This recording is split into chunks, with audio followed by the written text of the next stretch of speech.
반갑습니다. 예수님의 비유 8번째 묵상, 혼인잔치의 비유, 마태복음 22장 1절에서 14절 말씀입니다.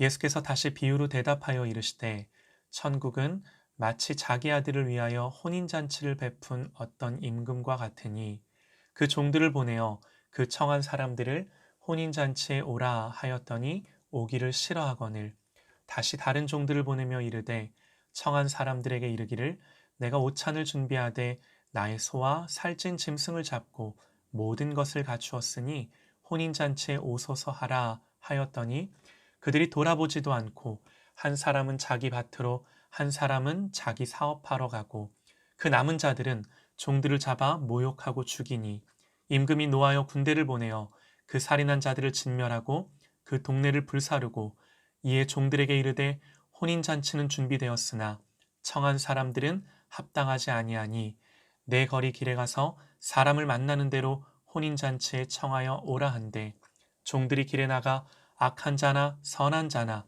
만나는 대로 모두 데려오니 혼인잔치에 손님들이 가득한지라. 임금이 손님들을 보러 들어올세 거기서 예복을 입지 않은 한 사람을 보고 이르되, 친구여, 어찌하여 예복을 입지 않고 여기 들어왔느냐 하니, 그가 아무 말도 못하거늘 임금이 사환들에게 말하되, 그 손발을 묶어 바깥 어두운 데에 내던지라. 거기서 슬피 울며 이를 갈게 되리라 하니라. 청함을 받은 자는 많되 택함을 입은 자는 적으니라. 아멘. 전도를 하다 보면 교회에 나오는 것을 주저하는 사람들 중에, 교회에 출석하기 시작하면 자유를 빼앗기고 내가 좋아하던 것들을 못하게 되고 삶의 낙을 잃어버릴까봐 주저하는 분들이 종종 있습니다. 그러나 오늘 말씀을 보면 하나님 나라는 잔칫집 같다 그러세요. 기쁨이 있고 즐거움이 있는 거죠. 예수님이 이 땅에 계실 때 주님의 첫 번째 사역은 잔칫집에 떨어진 포도주를 해결해 주시는 것이었습니다. 기쁨이 없는 곳에 참된 기쁨을 주신 거죠. 예수 믿으면 세상에서 누리는 낙을 잃어버리면 어떡할까 고민하지 마세요. 더 큰 기쁨과 즐거움이 넘치는 것을 경험합니다. 예수님은 바리새인들에게 먹기를 탐하고 포도주를 즐기는 사람이요 세리와 죄인의 친구라 비난받으셨어요. 또 왜 금식하지 않냐고 따지자, 혼인집 손님들이 신랑과 함께 있을 때에 금식할 수 있느냐, 신랑과 함께 있을 동안에는 금식할 수 없느니라 그러세요. 십자가가 사명이셨지만 이 땅을 사시는 주님의 삶은 초상집이 아니라 잔치집이었습니다. 기쁨이 있고 평안이 있고 참된 즐거움이 있고 하나님 주신 것들을 감사함으로 누리시며 세리와 죄인들과 함께 즐거워하셨습니다. 우리가 예수님 믿으면서 주님이 가지셨던 이 기쁨이 넘치기를 바랍니다. 주님이 가지셨던 기쁨이 뭘까? 이 공생애를 묵상할 때 주님은 뭐가 그렇게 기쁘셨을까 생각해 보면 한 가지더라고요. 주님이 세례 받으실 때 하늘로부터 소리가 있어 말씀하시되, 이는 내 사랑하는 아들이요 내 기뻐하는 자라. 하나님의 이 사랑하심과 기뻐하심이 주님 안에 충만한 거예요. 이건 경험해 보지 못하면 몰라요. 아무리 힘들고 어려워도 주님이 내가 너 사랑한다, 너는 내 아들이다, 이 말 한마디면 다 되는 거예요. 이 말이 끝나기가 무섭게 주님 광야에서 시험 받으시는데, 그러니까 견디신 거죠. 예수님 믿는 우리 가정과 교회와 우리의 일터, 나의 모든 인생이 아버지의 사랑 안에 거함으로 나의 심령이 잔칫집 같기를 원합니다.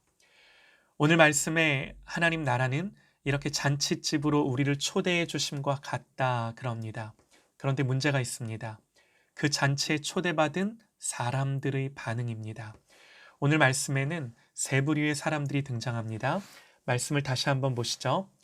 천국은 마치 자기 아들을 위하여 혼인잔치를 베푼 어떤 임금과 같으니, 그 종들을 보내어 그 청한 사람들을 혼인잔치에 오라 하였더니 오기를 싫어하거늘 다시 다른 종들을 보내며 이르되, 청한 사람들에게 이르기를, 내가 오찬을 준비하되 나의 소와 살찐 짐승을 잡고 모든 것을 갖추었으니 혼인잔치에 오소서 하라 하였더니, 그들이 돌아보지도 않고 한 사람은 자기 밭으로, 한 사람은 자기 사업하러 가고 그 남은 자들은 종들을 잡아 모욕하고 죽이니. 임금이 잔치를 베풀었는데 어떤 이는 마침 밭을 사서 자기의 밭을 돌보기 위해 부득불 참석이 어렵다 그러고, 또 어떤 이는 사업 때문에 시간이 안 될 듯하다 거절합니다. 생각해 보세요. 만약에 이 초청이 예고 없이 어느 날 갑자기 주어져서 선약 때문에, 스케줄 때문에 부득이하게 참석할 수 없는 것을 탓할 수는 없을 겁니다. 그런데 말씀을 자세히 보면요, 갑자기 주어진 초청이 아닙니다. 2절 말씀에 그 종들을 보내어 그 청한 사람들을 혼인잔치에 오라고 미리 이야기합니다. 그리고 4절에 한 번 더 종들을 보내 혼인잔치에 청합니다. 이것이 그 당시 문화였어요. 결혼 예식이 있을 때 2번을 초청하는 것이 예예요. 처음에는 메시지를 보냅니다. 몇 주 전, 몇 달 전에 언제 어디서 잔치가 있으니 오십시오 알리는 거죠. 두 번째는 이틀 전이나 하루 전 잔치가 임박해서 다시 종들을 보내서 내일이 잔치라는 걸 한 번 더 공지하는 거죠. 여러분, 이 말씀은 비유입니다. 뭘 비유하시는 거겠습니까? 하나님이 똑같은 일을 하셨습니다. 구약의 메시지가 이거예요. 구약의 메시지를 요약하면 곧 잔치가 있을 거다, 곧 메시아가 오실 거다예요. 그리고 예수님이 오시기 바로 직전 요한을 통해 한 번 더 말씀하셨습니다. 이렇게 구약 전체를 통해 메시아가 오실 것을 예고하고 알리셨습니다. 그리고 임박해서는 요한을 보내셔서 예수님이 메시아이심을 증거했습니다. 그런데 결과는요, 자기 땅에 오매 자기 백성이 영접하지 아니하더니. 이게 하나님 나라가 주님을 통해 이 땅에 임했을 때 사람들의 반응이라는 거죠. 왜요? 변명이 뭔가요? 바빠서, 할 일이 있어서. 밭을 살 수도 있고 사업 때문에 바쁠 수도 있겠죠. 그게 잘못됐다는 거 아닙니다. 핵심은 다른 일로, 그보다 더 중요한 일을 놓쳤다는 거죠. 이게 우상이에요. 하나님 앞에서는 다른 어떤 것도 우선순위가 될 수 없습니다. 우리의 본분이 그래요. 창조주 하나님 앞에서 피조물인 우리의 자리와 위치가 그래요. 주님 말씀하십니다. 홍수 전에 노아가 방주에 들어가던 날까지 사람들이 먹고 마시고 장가들고 시집가고 있으면서 홍수가 나서 그들을 다 멸하기까지 깨닫지 못하였으니, 먹고 마시고 장가가고 시집가고 이게 잘못됐다는 게 아닙니다. 장가도 가고 시집도 가고 공부도 하고 사업도 하고 또 잘 먹어야 하고 마셔야 하고 다 해야 하는 일들입니다. 그런데 문제는 가장 중요한 것이 그에 비하면 덜 중요한 것들 때문에 관심에서 멀어져 있고 우선순위가 되지 못하는 이 무지와 불신앙, 이게 문제인 거죠. 이렇게 핑계대고 거절하는 한 부류가 있고요. 또 적극적으로는 핍박하는 무리들이 있습니다. 이 비유가 끝나자마자 사람들의 반응입니다. 15절이요. 이에 바리새인들이 가서 어떻게 하면 예수를 말의 올무에 걸리게 할까 상의하고, 단지 거절하는 것에서 끝나지 않고 적극적으로는 회방하고 방해하는 무리들이 있습니다.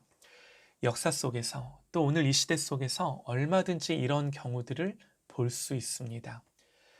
주님이 이 비유를 하실 때도 듣는 무리들 중에 이런 사람들이 있는 거죠. 어떤 이는 무관심하고 어떤 이는 핍박하려 하고, 주님이 그들이 들으라고 하시는 말씀이세요. 아니나 다를까 대제사장들과 바리새인들이 예수의 비유를 듣고 자기들을 가리켜 말씀하심인 줄 알고 잡고자 하나 무리를 무서워하니 이는 그들이 예수를 선지자로 알미었더라 그러죠. 비유를 듣고 자기들에 대하여 하신 말씀인 줄 알고 이 예수님을 어떻게 하면 잡을까 그거 생각하는 거죠. 이게 사람들의 반응이었다라는 겁니다. 사랑하는 여러분, 나는 어떻게 반응하나요?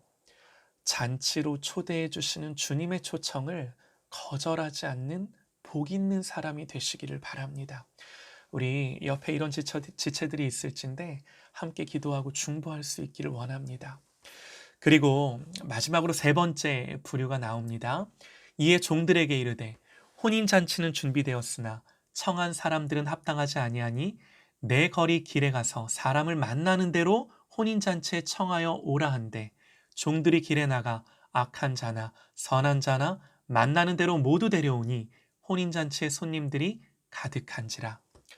스스로 선민이라 생각하는 이스라엘은 그들을 찾아오신 메시아를 거절했습니다.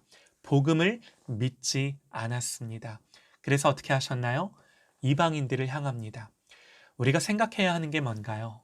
저와 여러분은 이렇게 자격이 없는데 초청받은 사람들이라는 겁니다. 너희가 전에는 백성이 아니더니 이제는 하나님의 백성이요 전에는 긍휼을 얻지 못하였더니 이제는 긍휼을 얻은 자니라. 우리가 이런 은혜를 입은 자들인 거죠. 그런데 가장 중요한 게 아직 남아 있습니다. 진짜 중요합니다. 그렇게 자격이 없음에도 불러주셔서 왔지만 부름받은 우리가 반드시 해야 하는 한 가지가 있습니다. 말씀을 볼게요. 임금이 손님들을 보러 들어올세 거기서 예복을 입지 않은 한 사람을 보고 이르되 친구여 어찌하여 예복을 입지 않고 여기 들어왔느냐 하니 그가 아무 말도 못하거늘 임금이 사환들에게 말하되 그 손발을 묶어 바깥 어두운 데에 내던지라 거기서 슬피 울며 이를 갈게 되리라 하니라. 무슨 말인가요? 부름 받았으면 뭘 입고 잔치에 가야 해요? 예복을 입고 가야 해요. 예복이 뭘까요? 제가 말씀 그대로 읽어드릴게요. 요한계시록 19장 8절입니다. 그에게 빛나고 깨끗한 세마포 옷을 입도록 허락하셨으니 이 세마포 옷은 성도들의 옳은 행실이로다 하더라. 아멘. 여러분 분명히 말씀드립니다. 우리의 행위로 구원받는 거 아닙니다. 구원은 은혜이고 선물입니다. 오늘 비유처럼 자격이 없지만 하나님 불러주시고 초청해 주신 거예요. 그러면 그에 합당한 옷을 입고 잔치에 참여하는 겁니다. 하나님의 자녀가 되었나요? 그러면 마땅히 자녀답게 사는 겁니다. 구원받고 하나님 백성 됐나요? 그러면 백성답게 사는 겁니다. 내 기준으로 내 마음대로 사는 것이 아니라 우리 하나님 말씀해 주신 그 말씀 따라 그 기준 따라 살아가는 거예요. 그런데 어떻게 해요? 우리의 행실을 어떻게 온전케 할까요? 이것도 우리의 힘으로 할 수 없어요. 주님 의지하는 거죠. 성령님 의지하는 거죠. 매일 예배하며 하나님의 말씀 앞에 서는 겁니다. 계시록 말씀에 또 기록합니다. 내가 말하기를 내 주여 당신이 아시나이다 하니 그가 나에게 이르되 이는 큰 환난에서 나오는 자들인데 어린 양의 피에 그 옷을 씻어 희게 하였느니라. 내 힘으로 온전할 수 없기에 날마다 회개하고 돌이키는 거죠. 사랑하는 여러분, 청함을 받은 자는 많되 택함을 입은 자는 적다 말씀하십니다. 우리는 청함도 받았고 택함도 받은 자임을 믿습니다. 그러니 자격이 없지만 불러주셨음을 감사하며 그 은혜에 합한 자로 이 땅을 살아갈 수 있는 저와 여러분 되시기를 소망합니다. 주님의 초청에 반응하십시다. 주님의 초대에 예복을 입고 주님이 베푸신 상과 잔치를 누리는 이 땅의 삶이 되시기를 간절히 소망합니다.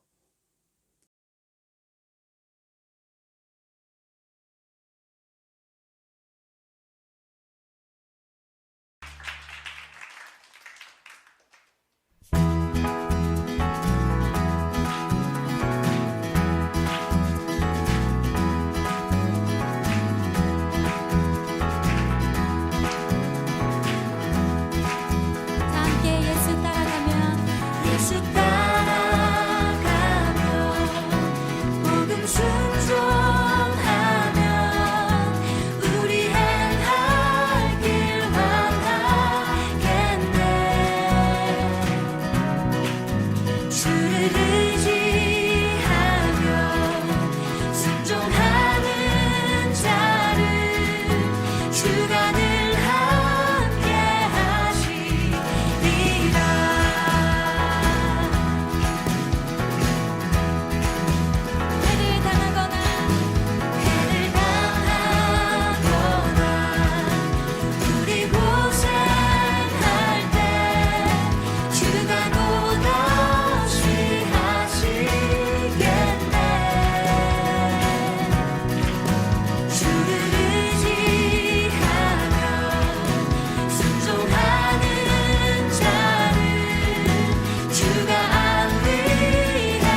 주를